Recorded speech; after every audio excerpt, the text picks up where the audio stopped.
ఈ రోజే సబ్స్క్రైబ్ చేయండి మీ ఫేవరెట్ షోస్ చూడండి. అమ్మా, నేను చెప్పాల్సింది చెప్పాను. దయచేసి నన్ను ఇంకోసారి ఇలా అవమానించకండి. వెళ్ళొస్తానమ్మా.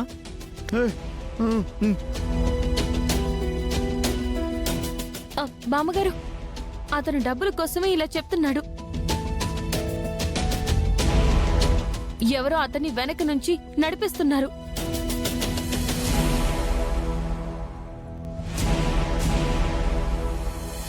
అతన్ని గట్టిగా నిలదీస్తే నిజం చెప్తాడు. ఇక చాలా ఆపో.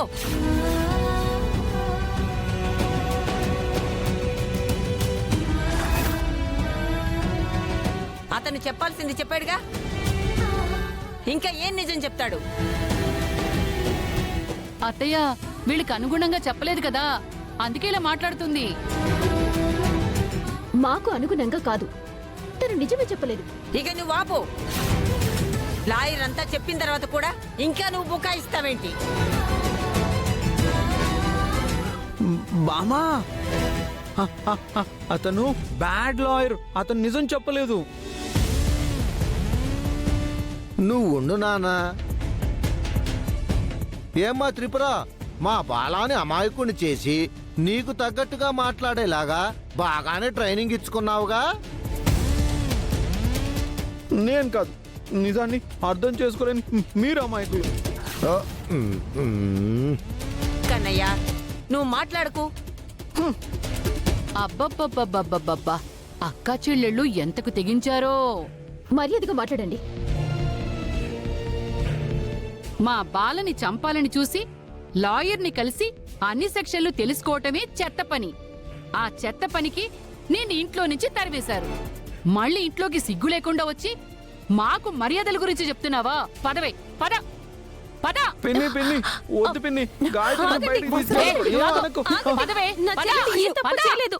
మిమ్మల్ని అనయ్య, నా మాట పని, వినండి. గాయత్రి పదవే, వదలండి. పద పద. గాయత్రి ప్లీజ్ ఆగండి, మీకే చెప్పేది. పోవే.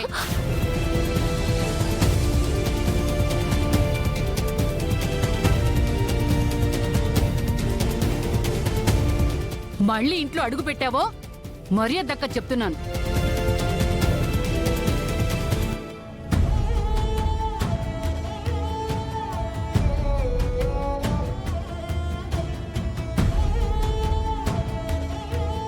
అనంత్ గారు, అసలు ఏం జరిగిందంటే,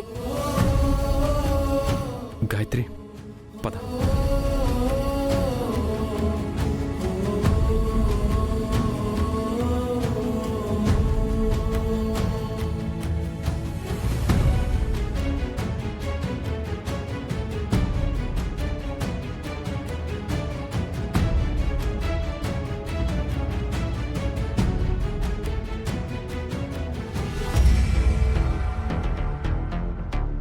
ఒరే, ఆ లాయర్ ఎక్కడ చెప్పేస్తాడోనని చాలా కంగారు పడ్డావురా.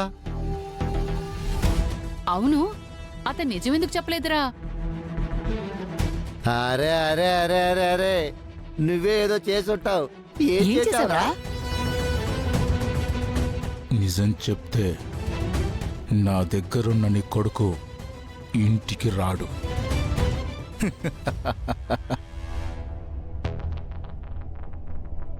ఇంకా గాయత్రిని కొన్ని రోజులు అవుట్ హౌస్లోనే ఉంచి ఆ తర్వాత అట్నుంచటే దాన్ని బయటికి గెంటేయాలిరా.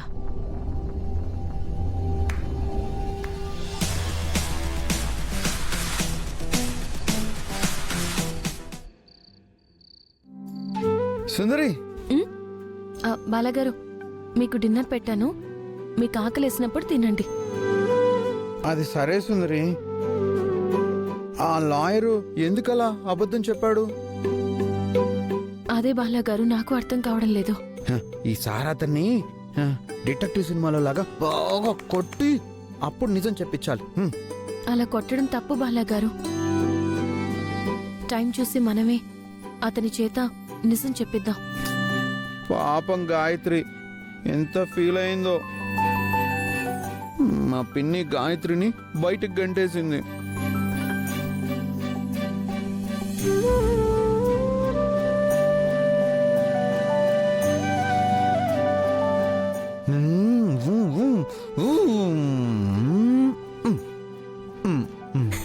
కన్నయ్య నమస్కారం అమ్మా. నమస్కారం స్వామి, కూర్చోండి. కన్నయ్య నమస్కారం స్వామి. నమస్కారం అమ్మా. ఏంటి ఈ జ్యోతిష్కుడు ఇల్లు వెతుక్కుంటూ వచ్చేసాడు? ఏం చెప్తున్నాడు విందామండి. మీ అబ్బాయి బాలకృష్ణ కదా? ఆహా హలో, నా పేరు బాలకృష్ణ కాదు, బాల. అందరూ నన్ను బాల అనే పిలుస్తారు, మీరు అలానే పిలవండి. పెద్దలు ఊరికే రారంటారు, మీరే స్వయంగా మా ఇంటికి విచ్చేశారు. విశేషం ఏంటి స్వామి? పార్వతమ్మ గారు, మీ మనవడి జాతకం ప్రకారం అతనికి పెళ్లి చేస్తే అతనిలో మార్పు వస్తుందని చెప్పాను.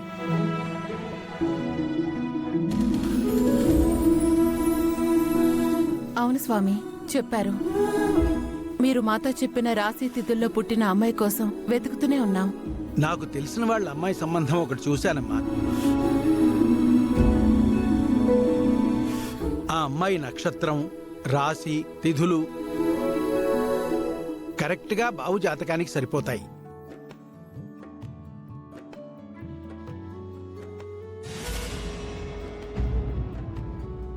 మంచి రోజు చూసి పెళ్లి చూపులు పెట్టుకుందాం స్వామి. రేపు మంచి రోజేనమ్మా. అవతల వాళ్ళు కూడా సిద్ధంగా ఉన్నారు. మీరు సరేనంటే పెళ్లి చూపులు రేపు పెట్టుకోవచ్చు. అలాగే స్వామి, కానీ పెళ్లి చూపులు ఇంట్లో వద్దు, గుళ్ళో పెట్టుకుందాం. అలాగేనమ్మా. వాళ్ళకి ఈ విషయం చెప్పి సమయం అది నేను ఫోన్ చేసి చెప్తాను. హ్మ్, మరి నేను వెళ్ళొస్తానమ్మా. మంచిది స్వామి.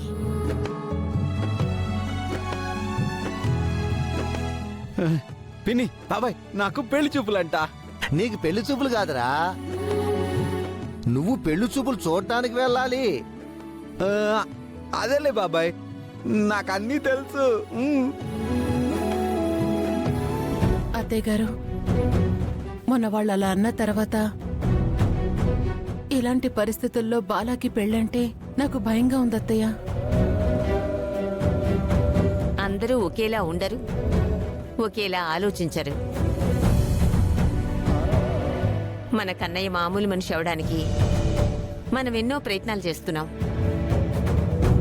కానీ మామూలు మనిషి అవటం లేదు.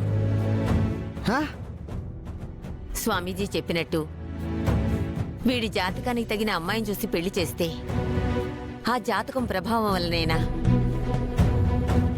నా కన్నయ్యలో మార్పు వస్తుందేమో అని నా ఆశ. హే, నాకు పెళ్లి చేస్తారంట, నాకు పెళ్లి చేస్తారంట, నాకు పెళ్లి చేస్తారంట. ఉయ్, యే, యే, హే. నాకు పెళ్లి చేస్తారంట. టాన్, టాన్, టా. కన్నయ్యని అలా చూస్తుంటే నా గుండె తరుక్కుపోతుంది యశోద.